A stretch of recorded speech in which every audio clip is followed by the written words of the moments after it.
Hello and welcome again to the podcast live with your host Sly. Still going solo, still holding it down. But tonight we're going to talk about something a little different, guys.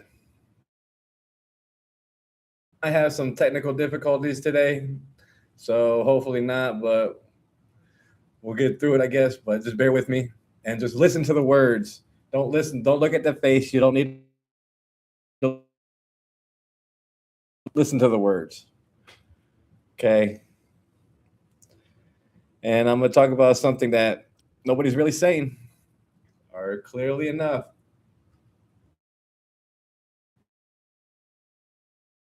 First, let's partake.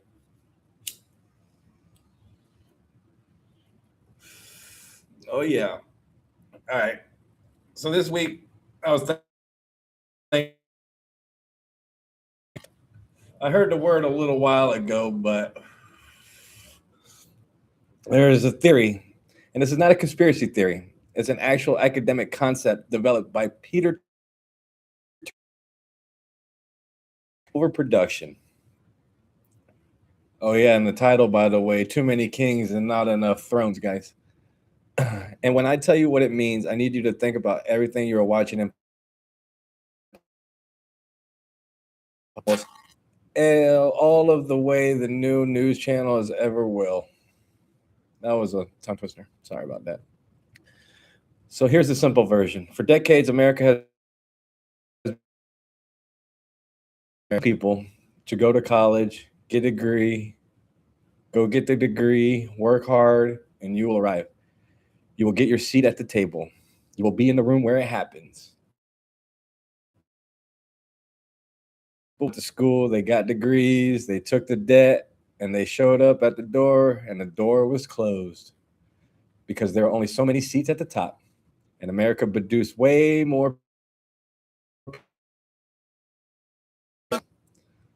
And that got me thinking, guys. I was like, yeah, there's a lot. And it's not the elites that you think about, the rich people. It's just the people that went to college, right, and felt they need to be there, their ego. So, and there's not enough seats, guys. Listen, let me ask you something. Has any a seat at the table that you worked hard for, sacrificed for, believed in completely, and then the door just didn't open? How did that feel? And more importantly, what did you? I don't know what was promised. I guess when I moved down here, I was promised a job, and I would be paid and and be the man. I don't know if they ever said be the man. Tell you the truth, or did I just put that all in my mind thinking that was gonna happen? And then pay me fully. It's just a pain in the ass. So yeah, I guess I sacrificed a little. I moved to a new town. I believe that the door was open for a little bit, yeah, but then it closed, and then I saw really what was going on. So I guess I don't know. That made me bitter. I guess I don't know. What did I do with that feeling? I moved on. You got to move on. You can't just sit there and fucking cry about it. You got to move on. Because here's something I've been feeling. All right. When a person does, the blocked ambition determines everything. Some people build something new. Some people burn something down. And tonight we're going to look at what history says about where it leads. All right, guys, let's get into it. Segment one, let's get into it.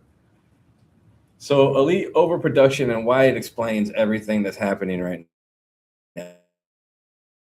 My idea. That's why I'm telling you tonight. So, Peter Turchin is a Russian American historian who spent decades studying why civilizations collapse.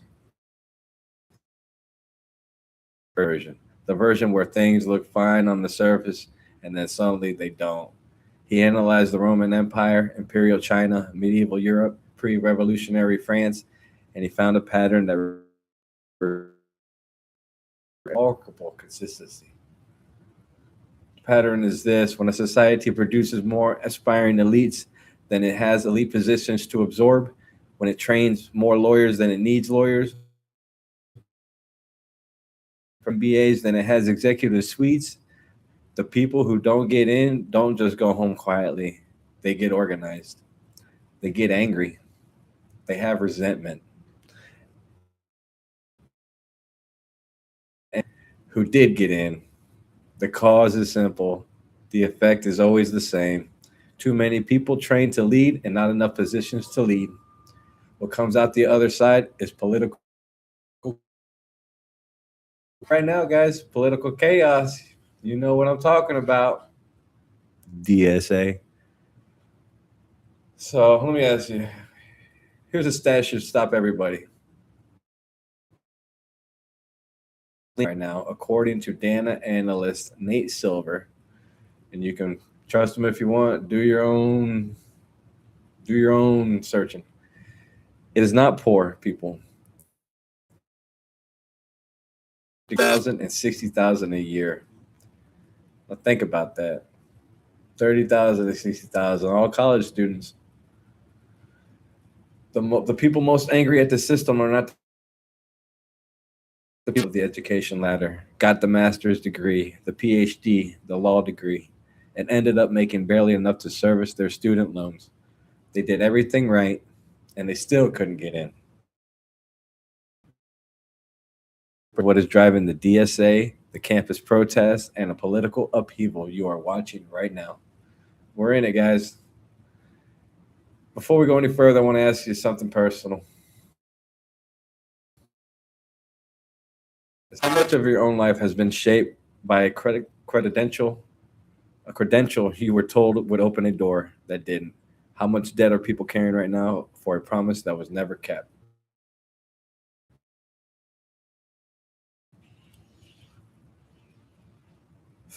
I went to school, I had debt, but you know me, break.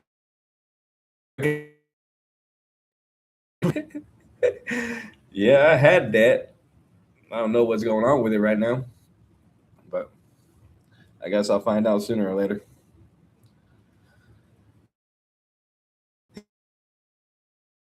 He works toward a goal, really commits to it, builds their identity around it, sacrifices for it. The brain gets wired around the expectation of the reward, dopamine, the motivation chemical.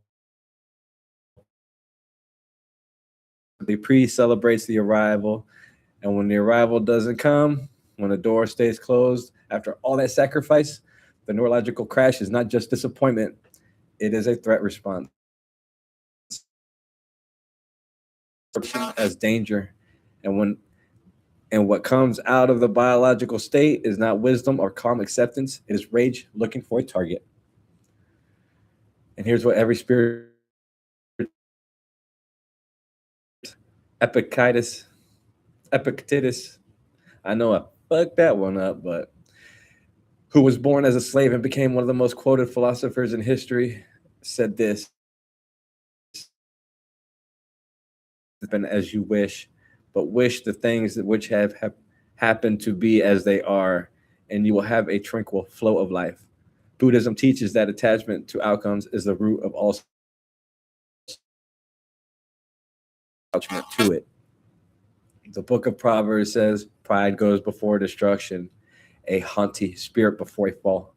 The Hindu Bhagavad Gita tells the warrior Arjuna, fruits of your action. Every tradition is pointing at the same trap. When you build your identity around arriving at a certain position, and that position is denied to you, the spiritual consequence is revolution. And yeah, I don't know. I was talking to Will. I think he just said there's going to be a revolution. There's a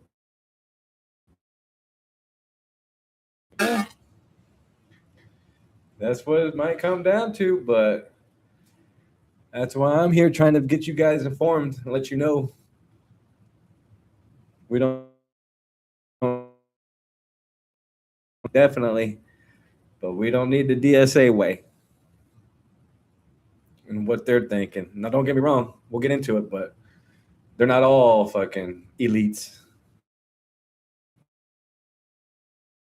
Ambition and attachment. And which one are you actually running right now? Ambition or attachment? I don't have attachment. I'm not a material person, like I said earlier. It's just a couple things. But one fork, one spoon, one plate, one pan, one towel, you know, one blanket. For guest, I guess. But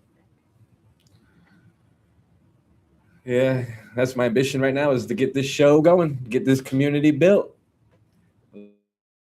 Let subscribe. So I also want to talk about the real people, the DSA leaders, and who they actually are. Now let's get specific because the DSA is the most visible organized expression of elite overproduction happening in America right now. And I want to look at the actual human beings leading this movement, not their political them, where they went to school, what they expected their life to look like, because the backgrounds tell you everything about the theory. This kind of theory I have with the time. So let's start with the man, your man, Zoran Mamdani, the new mayor of New York City, the man who froze rent of 40% of New York and has opened a city-run grocery store and plans to open more. He talks about inequality every single day. And here who he actually is. Donnie holds an endowed chair at a Columbia University, one of the most prestigious and highest paid academic positions in the world. His mother, whose movies has screened at the Canes. Congratulations. His parents' net worth is estimated between 2 million and 10 million. Yeah, when we get in the middle, that's what I think. I'm kind of thinking when people get over that $1 million, they start not thinking about the little people and then the people in the 100,000s making that and staying below million. They still kind of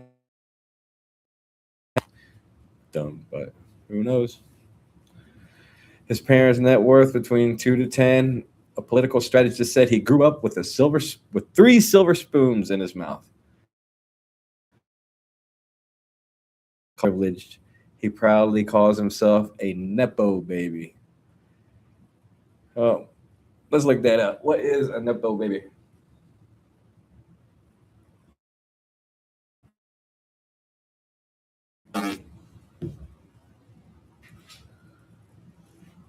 A person who gets success or high status jobs through family connections. He gets the hookup. Holla if you hear me. He gets the hookup. That's what a nepo baby is. He went to the Bronx High School of Science, one of the most elite. To Bowdoin College, a small, prestigious liberal arts school where tuition runs over 60,000 a year. He graduated with a degree in African Studies.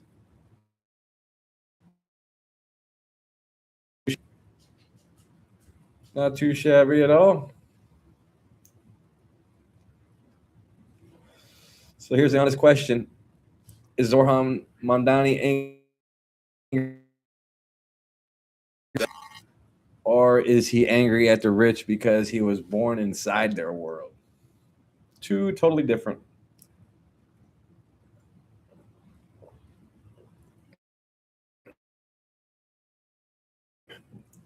He locked out. No, he's the mayor. He's a nepo baby, so he got the hookup. Huh.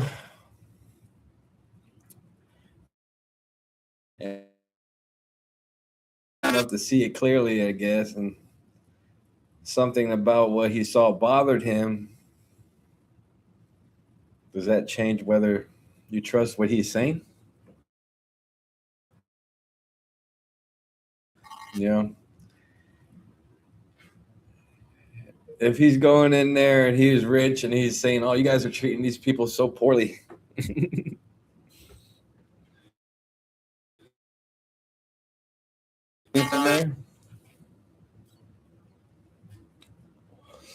he seems like a smart guy, so I know he knows what happened to Russia.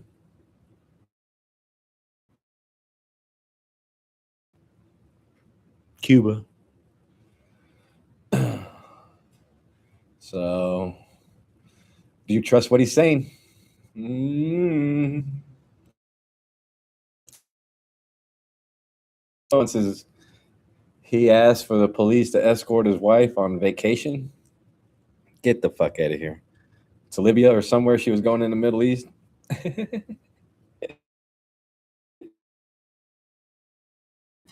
But that's the balls they got.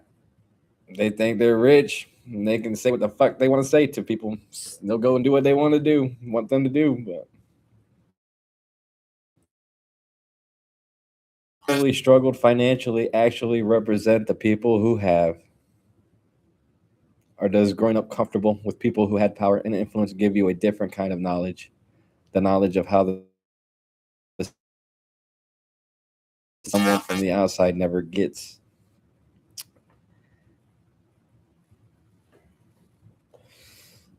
I don't know.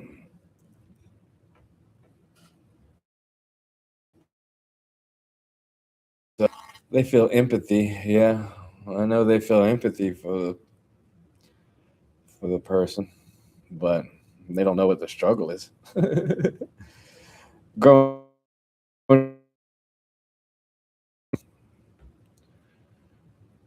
but him seeing how the power influenced different people, yeah, that gave him a different kind of knowledge. See, take things from people. Hmm. Now let's talk about Abdul Al Said. He just won the Michigan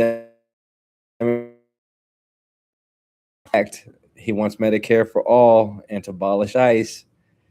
Here's his background. His father, Muhammad, grew up in Alexandria, Egypt, the son of a vegetable seller. Raised in a one bed, his way to an engineering degree and came to America. The part of the story is the American dream work exactly as promised. But then Abdul's story takes an elite overproduction turn. Abdul distinction. He won a Rhodes Scholarship, one of the most prestigious academic honors in the world, and he went to Oxford University. Then he got his medical degree from Columbia. He entered politics when Bill Clinton personally told him at a Michigan commencement that he had a natural gift for speaking. Blew his head up. There you go. He ran for governor of Michigan to Gretchen Whitmer. He is now running for Senate. So here's where my theory lives in this title.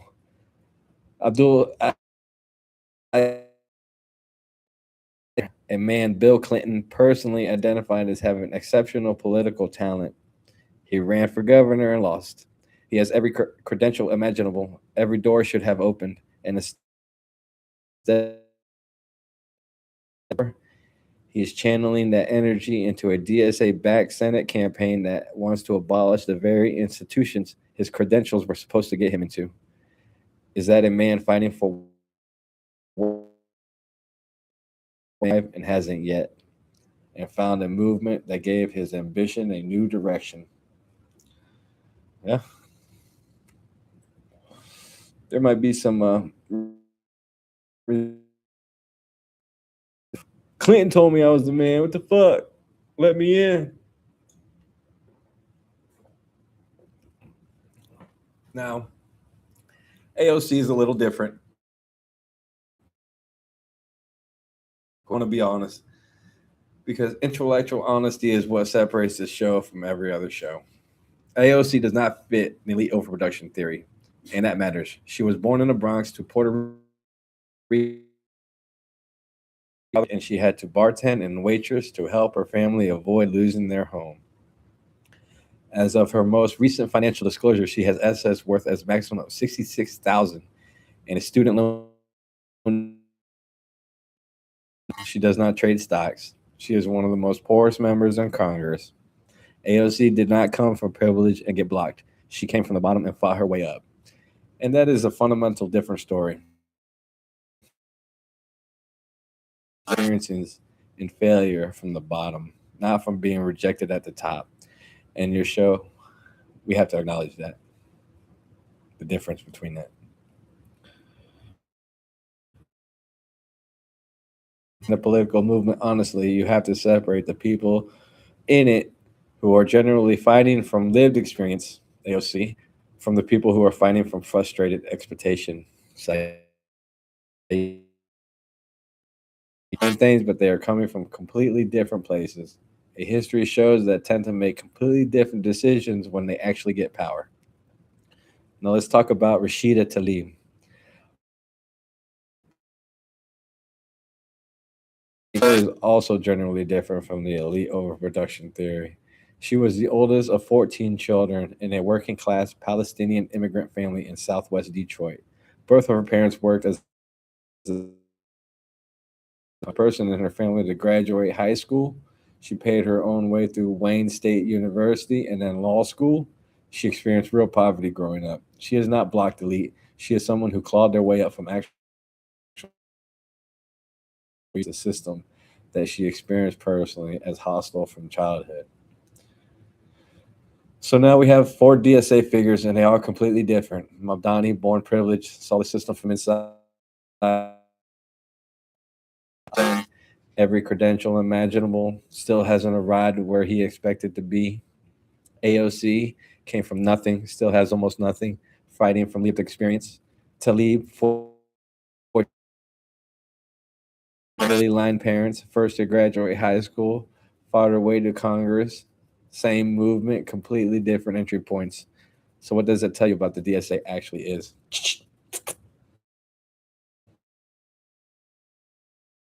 The most common profile of the DSA member is in 2026 is not a poor person. It is a person with a postgraduate degree making between 30 and 60,000 a year. Someone who went all the way and disappointment where a career was supposed to be. The DSA grew from 8,000 members in 2016 to 120,000 members in 2026, a 1,400. It came from credentialed class that got left out, and that is exactly what Turchin theory predicted would happen. Yeah.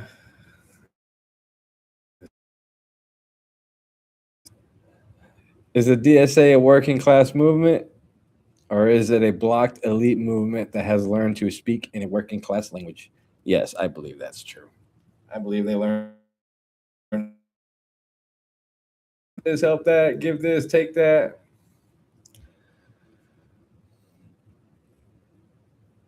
And does that distinction change whether it will actually help the working class when it gets power?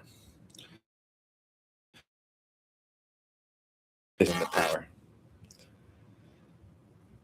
What does happen when they get into power? This has happened before every time in civilization. Now let's get deep into history because this is not new. Elite overproduction is one of the most consistent patterns in the entire history across the Roman Empire, Imperial China, medieval Europe, and pre-revolutionary France. And the pattern is identical every single time. A society expands its educated class faster than it expands. Too much, too much. The blocked aspirants from oppositional movements. This movement destabilized the existing order, and what comes out of the other side is almost never what the movement promised. Let's start with imperial examination system. For 1,000 years, Imperial China used a system of exams, extraordinary difficult exams that took years to prepare for, to select its hereditary aristocracy.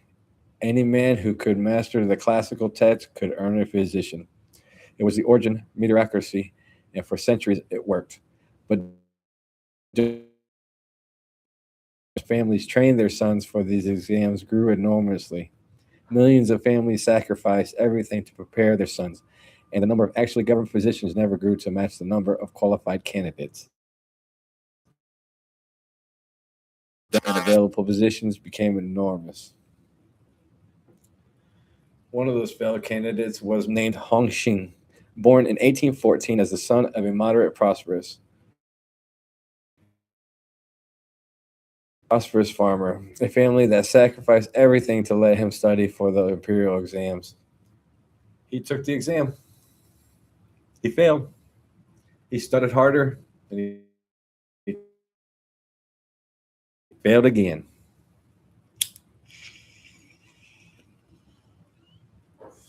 Did he give up? No, he keep going. He took it a third time.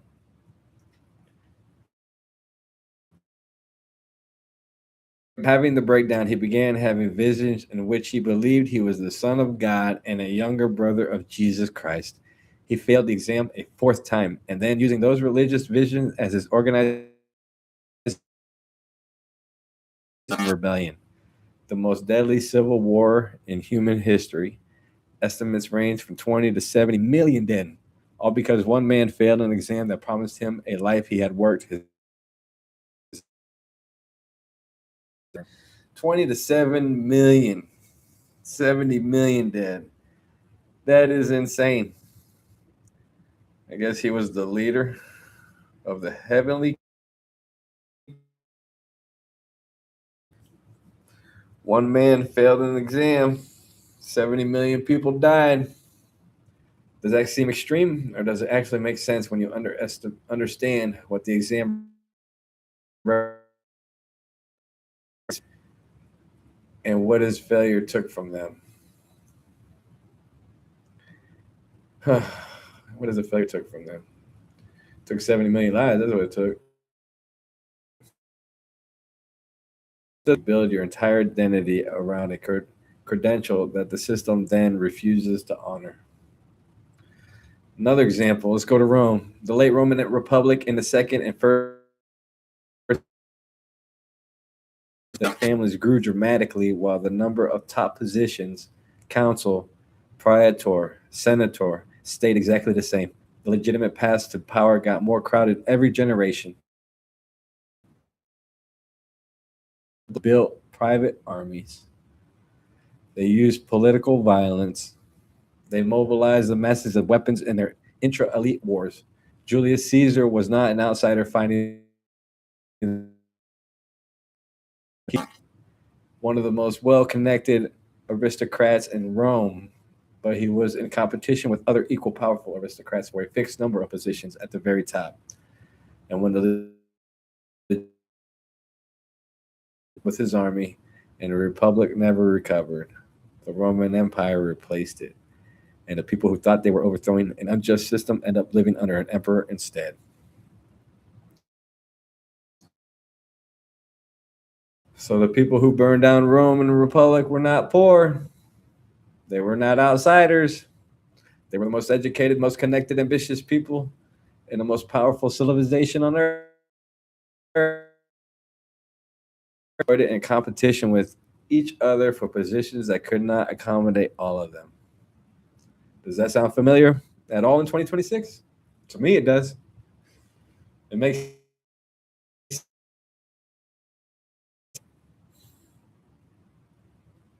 so many. France, 1789, the French Revolution. Everybody knows the broad strokes. The peasants rose up, the aristocracy fell. Part they don't tell you. The French Revolution was not led by peasants. It was led by lawyers. Robespierre, Robespierre was a lawyer. Danton was a lawyer. Lafayette was minor nobility who felt blocked from the inner circle of power. The National Assembly that declared the revolution was overwhelmingly composed of educated professionals. Minor nobles who had been through France's expanding university system and found the top positions close to them by rigid aristocratic hierarchy. They were not poor. They had organizational skills, the rhetorical of oh, rhetorical. Well, I can't.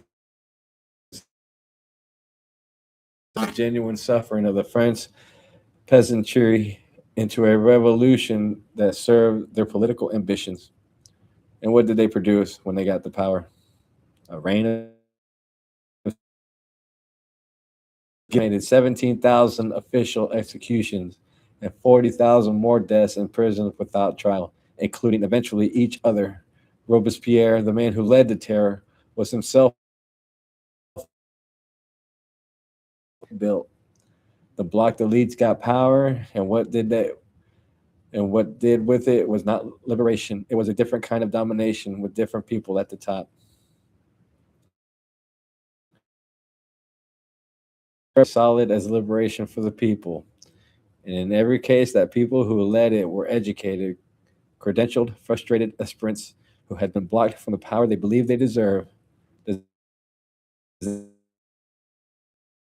That the people who led them are always the most important question to examine, because who leads determines what comes out on the other side.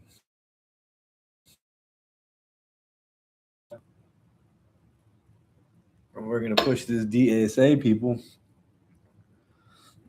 and you're gonna put them at the top. I don't know how. Do need a change in this world. The system is fucked up right now. People that got too greedy, and we sent all our work across. I got another one. The Rush in 1917. Lenin was a lawyer. Trotsky was a journalist and intellectual from a middle class Jewish family. The entire people who had been through the Russian university system and found the Tsar's rigid class hierarchy impenetrable. They were not workers they claimed to represent. They were blocked aspirants who discovered that the worker to people who had education to organize it. And when they seized power, the workers got Soviet communism. The leaders got the Kremlin. Lenin died in an ice pick in Mexico City. Robespierre was guillotined by his own revolution. The Taiping Rebellion ended with Hong Xuing dead. Julius Caesar was stabbed. Is there a pattern here? And what does the pattern say about what happens to blocked elites who successfully burned down the system they couldn't get into?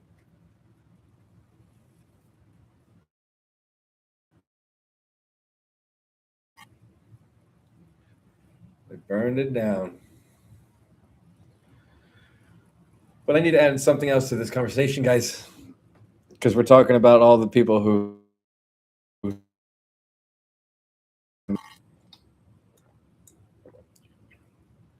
Well, who were the workers who fought back, and what happened to the people who said no? I need to add to this conversation. No enemy is about the full truth, not just the part that supports one argument. We talked about the black elites who led socialist revolutions. We talked about those revolutions produced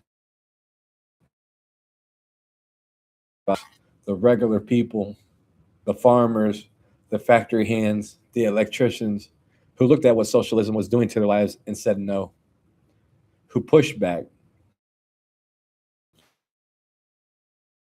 when they did. Because here's the part that never makes it into the political speeches. The people the socialist movements claim to be fighting for, the actual working class, were often the first people those movements turned on when they got power and the workers didn't behave the way the movement needed them to behave.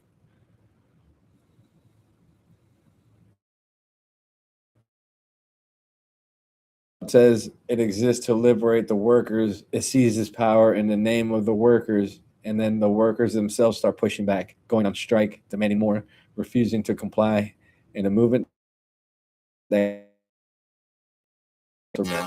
and shooting them. How does that happen? And what does it tell you about the movement was really for? Yeah. Side and agree with them, you gotta go. You're not listening. You're not with them. You're not in the tribe. Let's start with Poland, 1980.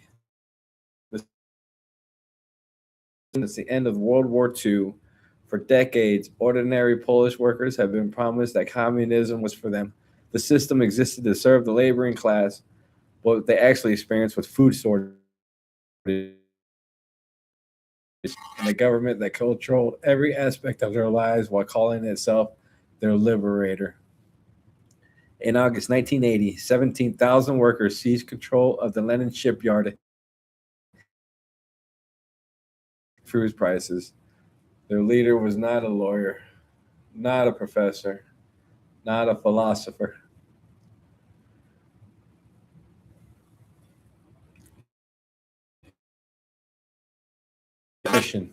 A man who worked with his hands, who fixed things, who had been fired from his previous job for organizing workers. He scaled the shipyard fence to join the strikes, and within weeks, 10 million Poles, 80% of all state employees, including members of the Communist Party itself, had joined a free trade union they called Solidarity.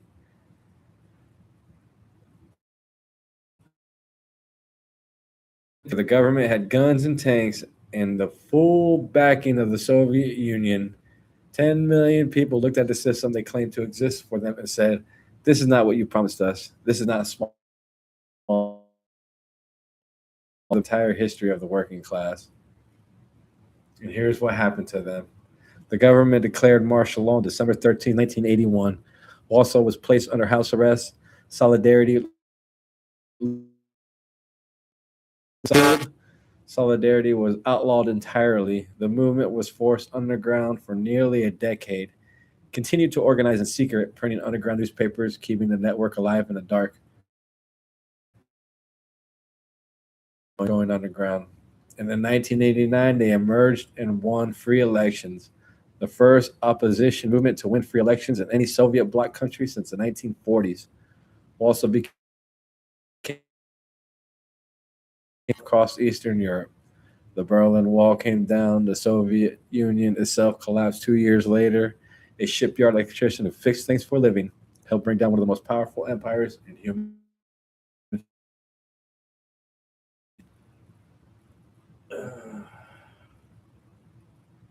Let's go to Venezuela because this is the one most instructive for what is happening in America right now. When Hugo Chavez,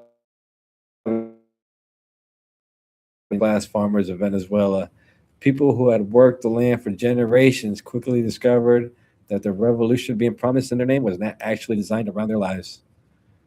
Chavez, between 1999 and 2016, his regime took more than 6 million hectares of land from its owners, including from small farmers and working people, not just a diplomat named Diego Heredia had his 914-acre farm seized by the government. He showed up at a press conference flanked by his farm workers. 32 out of 38. One of those workers was 28-year-old named Eduardo Adafayo, who was in charge of the farm cows. And he said to the press simply, they're stealing from us. The young man said more in the sentence than most political speeches. They're stealing from us. We don't want to work for this government. So at 20, just a man who showed up every day, take care of animals on a farm, knew instantly when something was wrong. He didn't have a PhD. He didn't have a theory. He had experience. He knew what was worth, and he knew what people claiming to represent him were actually taking from him. When was the last time you heard a voice like that in a political conversation? The actual working person, not the credentialed person claiming, not that guy. And that's what we got to look for, guys. Hold on, real quick.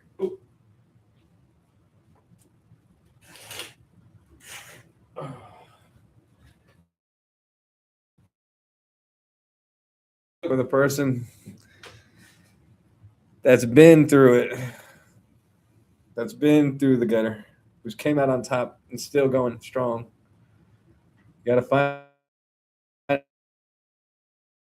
the only way we can do it, guys, if we vote the right people in. They got to answer the questions you ask them. And if they don't answer them, you know. So in Venezuela, actual workers who tried to push back through independent labor organizing were systematically suppressed. Independent trade unions, the kind that actually represent workers,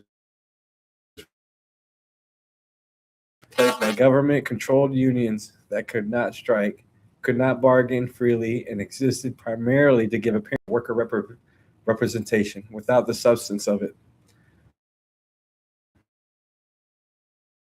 Sanitarios McRae took over the plant and demanded to be nationalized under worker control, generally under worker control, not government control. The Chavez and ultimately refused to give workers what actual ownership they were demanding. Madani said the same thing. Give the thing. Yeah,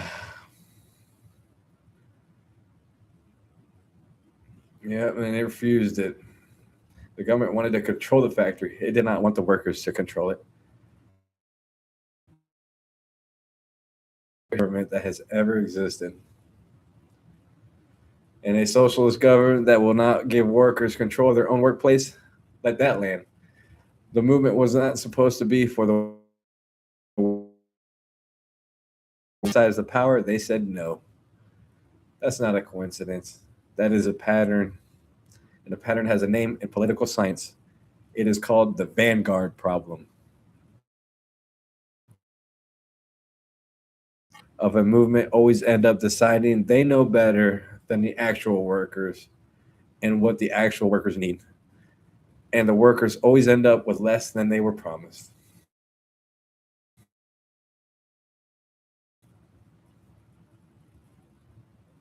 So how many of that, guys? Venezuela.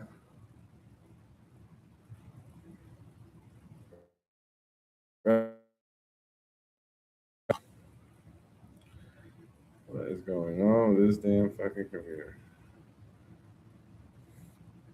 Cuba. You guys all know about Cuba.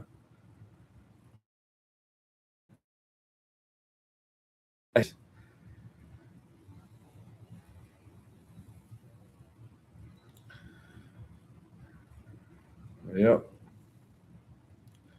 So here's about a psychological phenomenon called in-group betrayal, and it produces a more intense emotional and neurological response than being harmed by an outsider. When the people who claim turn out to be your oppressors, the brain registers that as a deeper threat than straightforward oppression by an acknowledged enemy. It is the same neurological pastor, someone whose entire identity in your life was built around protecting you, and the workers of Poland, Cuba, Venezuela, who discovered that the revolution claiming to be for them experienced that betrayal at the most fundamental level. The system that promised to free them became the cage. So have you ever trusted somebody completely?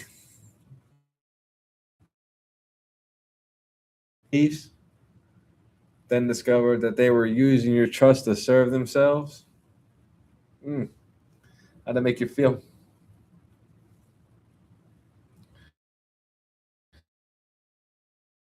Of workers in Poland, Cuba, Venezuela, who believed in something that they discovered what it actually was, and then discovered what it actually was? Guys, the book of Jeremiah, it is written, cursed is the one who trusts in man, who draws strength from mere flesh, and whose heart turns away from the Lord.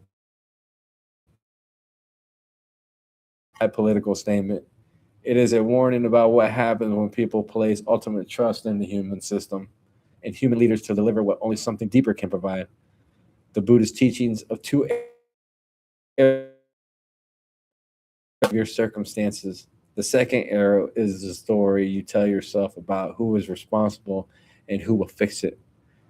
The first arrow is unavoidable. The second arrow is one of the. We're told that a political movement would finally deliver justice and then found themselves in a worse cage, were hit by both arrows. The pain of the system that oppressed them, and the deeper the pain of the.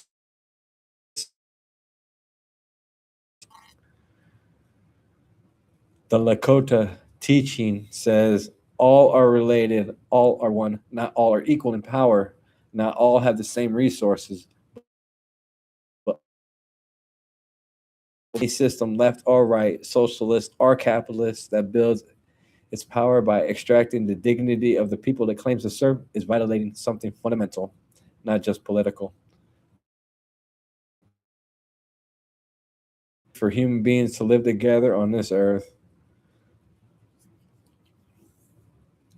Lacuelsa was an electrician, helped bring down an empire. Eduardo, a cow worker, stood in front of organized for workers' rights until the people claiming to represent them. So, what do these men have in common? What does this happen to them tell you about the versus what it gets dressed up as by the people who want to lead it? And one more question for this segment. How do you know if it actually is? What is the test? What does a movement that generally serves the people look like versus a movement that uses the people paying leaders? And how do you tell the difference before you have already handed over your trust? That's a big one. You can't just, you got that. If they don't give you answers, you know what that means. If they go around the question, you know what that means. I mean, you know what that means. Like Fauci not answering a question, that just shows you guilt.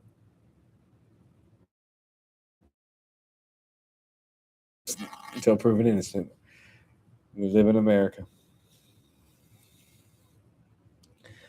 But with all these overproduction of elites, AI is going to make it worse. And the new blocked elites are coming. Everything we just described, the oversupply of credentialed people competing, is about to get dramatically worse because AI is now coming for the exact professions that were the last refuge of the blocked elite.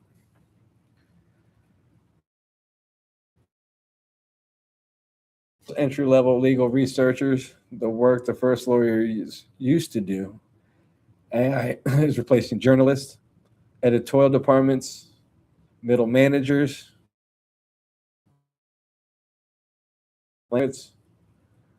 who didn't make the executive suite. AI is replacing academic researchers, professors who couldn't get tenure.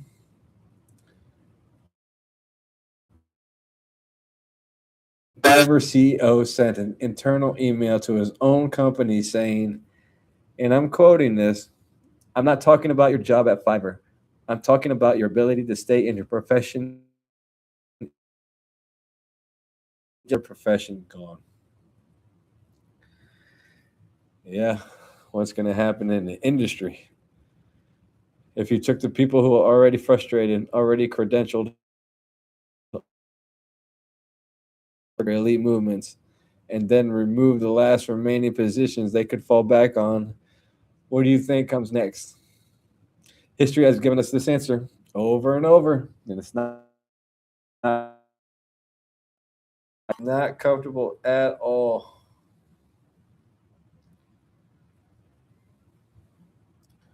Here's the biological truth, guys. When a human being loses not just their position, but their professional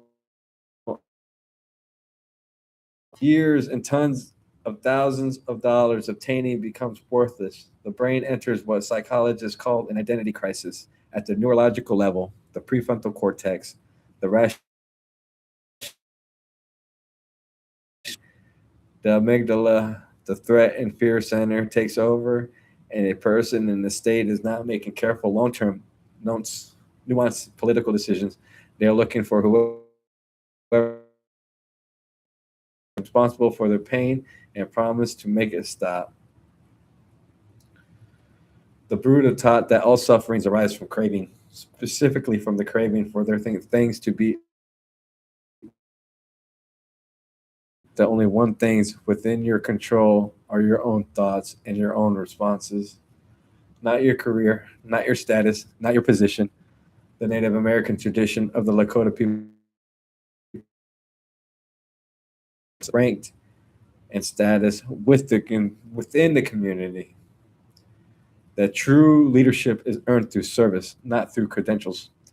In the Bible, Ecclesiastes says,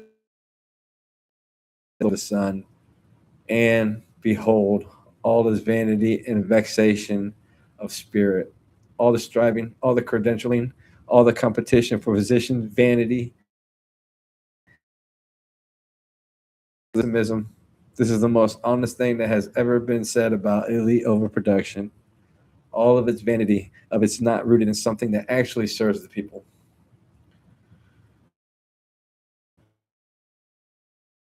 Profession obsolete, not theoretically, actually. What would you reach for? And would that thing build something or burn something down? We're crying over the data centers about all the water usage. But what about all the golf course water usage?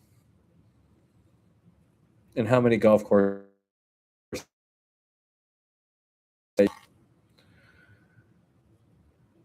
You don't hear nobody bitching about that, do you?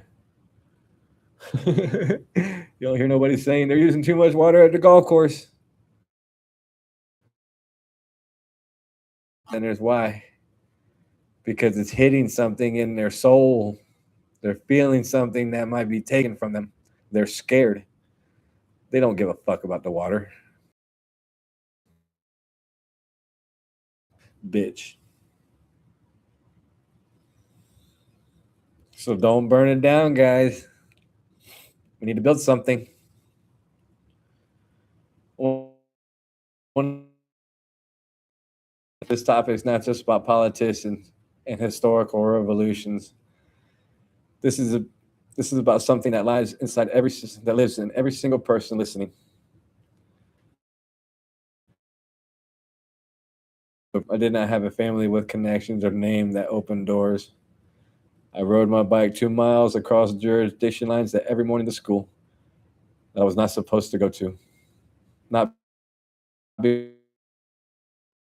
because something in me refused to accept the default path that was laid out for me.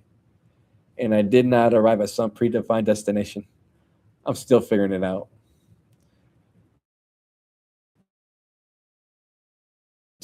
The funds are not where I need them to be.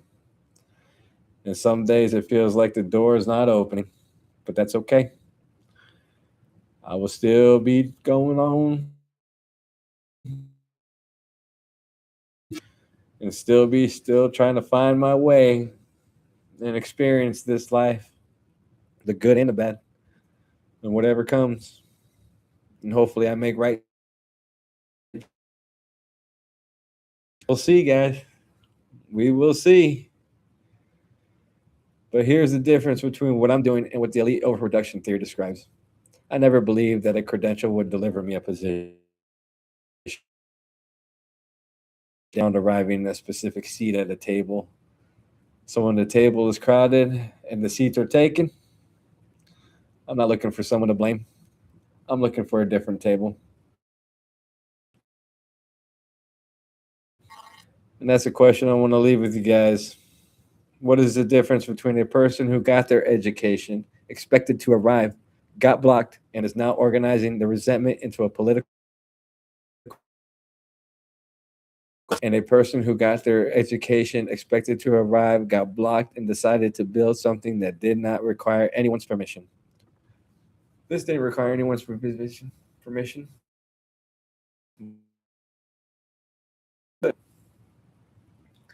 And which one are you, those people?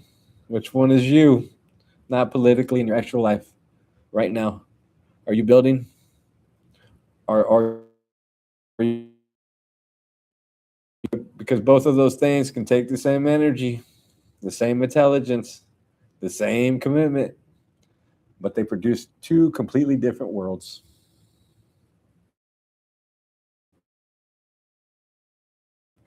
It changed me, and I believe the show was born because of that. Not because a door opened in my life, because a door closed in my life. That is the difference between elite overproduction and genuine purpose. Elite overproduction says, I was supposed to be let in. I wasn't, and I wasn't. So I'm going to make. Purpose says, I do not need to be let in. I am building something that belongs to me, something they cannot take, something that serves a community, and I actually live. So, what is your version of that, people? What are you building right now that does not require anyone's permission? Are you treating yourself to learn like I am? And that you know your gut is meant for you regardless of what credentials you do not have. I don't know what the fuck that meant, but oh, we're almost there, guys. Two. America has been mass producing people who were told they were destined to lead. Destined. And the system has not produced enough seats for all of them and still couldn't get in, are now organizing into political movements. Some of them are organizing from genuine pain and genuine calling, and some are organizing from frustration.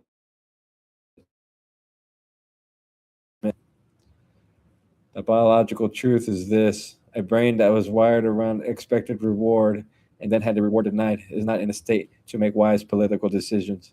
It is in a state in history, from Hong Kong's 70 million dead to Robespierre guillotine to Lenin's gulag, show us with devastating clarity what happens when blocked elites get organized. Don't liberate the people they claim to be fighting for. They become new gatekeepers with different names on the same closed doors. And the spiritual truth is this: every tradition, the Lakota to Bhagavad Gita, is saying the same thing. Build your life on something deeper than the position you're expected to hold. Serve from the inside out, not to get into a room is always controlled by whoever owns that room. And the person who stopped needing the room, who is building something that belongs to the community, is the freest person. Me, not to get into the room, not but to build a community so real, so honest, and so deeply connected, guys, that the room becomes irrelevant. Proverbs 16:18. Pride goes before destruction, and a haughty spirit before a fall. Not just the pride of the people who are already at the top, the pride of the people. The pride is just as dangerous and just as old and just as consistently destructive across every civilization that's ever tried to build something worth keeping. Go tonight. Listen to what they say in their own words and look back at what those words have done to people now, because they know how to talk and they know how to smile at you, but we got to fight them. Not in the streets.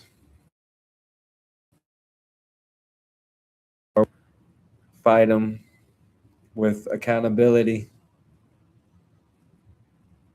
And to everyone listening, share this tonight, because somebody's sitting in the block they've been burning down.